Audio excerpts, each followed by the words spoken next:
नमस्कार साथियों, मैं आपका दोस्त विभोर मोतला एक बार फिर से आपका स्वागत करता हूं अपने YouTube channel vital knowledge academy पर। दोस्तों, जैसा कि हम जानते हैं, पाकिस्तान के समर्थित आतंकवादी संगठनों ने भारत के जम्मू कश्मीर में एक आतंकी घटना को अंजाम दिया है।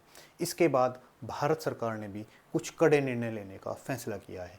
इसमें से ऐसा ही एक कड़ा निर्णय था कि भारत ने 1960 में हुए सिंधु जल समझौते को स्थगित कर दिया है। इसकी प्रतिक्रिया पाकिस्तान से भी आना लाजमी था। जैसा कि हम सोच रहे थे, वैसा ही पाकिस्तान ने अब भारत को धमकाया है कि वो शिमला समझौते को रद्द कर देगा। हमारे पास अभी तक कोई ऐसा डॉक्यूमेंट्स नहीं आया है कि हम कह सकें कि उसने इस समझौते को रद्द कर दिया है, लेकिन जैसी मीडिया में खबरें हैं, उसने भारत को धमकाया है। तो दोस्तों, अभी जैसे ही शिमला समझौता चर्चा में आया तो हमारी परीक्षा के लिए भी ये महत्वपूर्ण हो जाता है।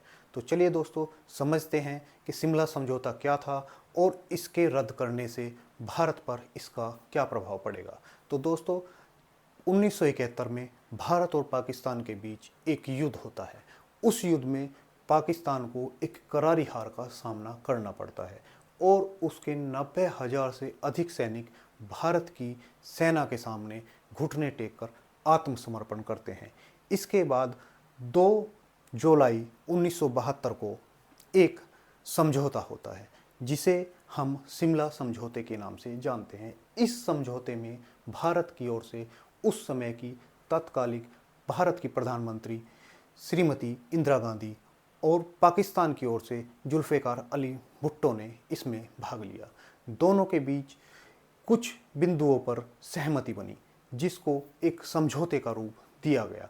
इस समझौते में कुछ शर्तें थी, जिसमें से कुछ महत्वपूर्ण शर्तें हैं, जैसे दोनों देश आपसी विवाद को शांतिपूर्ण ढंग से सुलझाएंगे, यानी दोनों देशों के बीच जो भी विवाद के मुद्दे हैं, उन मुद्दों को लड़ाई झगड़े के माध्यम से ना सुलझाते हुए वार्ता की मेज पर बैठकर सुलझाया जाएगा। लेकिन पाकिस्तान ने इस समझौते का कभी सम्मान नहीं किया। जैसे कि भारत और पाकिस्तान के बीच में एक जो प्रमुख मुद्दा है वो है कश्मीर। लेकिन कश्मीर में पाकिस्तान ने आतंकवादियों का समर्थन हमेशा किया है और इसी क्रम में उसने भारत के ऊपर कारगिल युद्ध को थोप दिया। यानी पाकिस्तान इस समझौते का पहले ही उल्लंघन कर चुका है। अगर दूसरी इसकी शर्त देखें तो सभी मुद्दे द्विपक्षीय वार्ता से हल किए जाएंगे। लेकिन दोस्तों, पाकिस्तान हमेशा ही इस मुद्दे को यूएन की जनरल असेंबली में और अन्य देशों में जैसे तुर्की, सऊदी अरब सबके सामने उठाता रहा है और मांग करता रहा है कि भारत पर प्रेशर बनाया जाए। यानी पाकिस्तान ने तीसरी किसी पार्टी को इसमें शामिल करने की बात कही है। तो इस शर्त का भी उल्लंघन पाकिस्तान ने किया है। अगर हम इसका अगला मुद्दा देखें तो वो है कि युद्ध के कब्जा किए हुए क्षेत्रों को भारत को वापस लौटाना था, जिसमें उसके क्षेत्र और युद्धबंदी दोनों थे।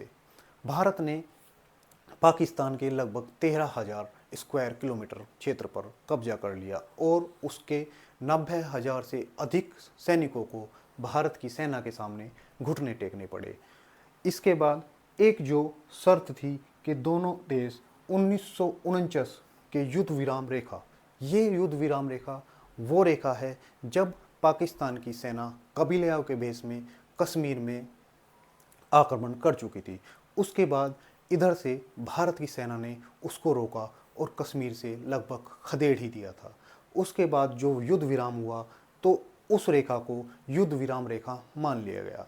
1971 के बाद 1972 में जब शिमला समझौता हुआ तो इस रेखा को ही नए नाम LOC यानी लाइन ऑफ कंट्रोल के रूप में स्वीकार किया गया।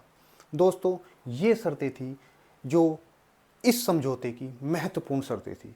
इसमें से भारत ने जो उसका कब्जाया हुआ क्षेत्र था वो वापस किया, बाकी उसके 90,000 से अधिक सैनिकों को उसको वापस किया। के बारे में हम कह सकते हैं कि भारत युद्ध के मैदान में तो जीत गया, लेकिन वार्ता की मेज पर भारत हार गया, क्योंकि भारत इतनी बढ़त में था इस युद्ध के बाद कि वो पाकिस्तान को घुटनों पर झुकाकर पीओके के मुद्दे को सॉल्व कर सकता था, यानी सुलझा सकता था। लेकिन भारत ये मौका चूक गया और उसने बिना कुछ हासिल किए ही पाकिस्तान को वो जीते हुए क्षेत्र और 90,000 सैनिक वापस लौटा दिए।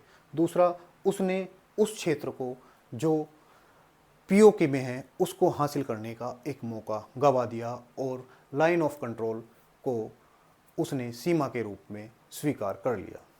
तो ये था शिमला समझौता। आशा करते हैं आपको हमारा ये प्रयास पसंद आया होगा। कृपया वीडियो को लाइक करें और चैनल को सब्सक्राइब करें। धन्यवाद।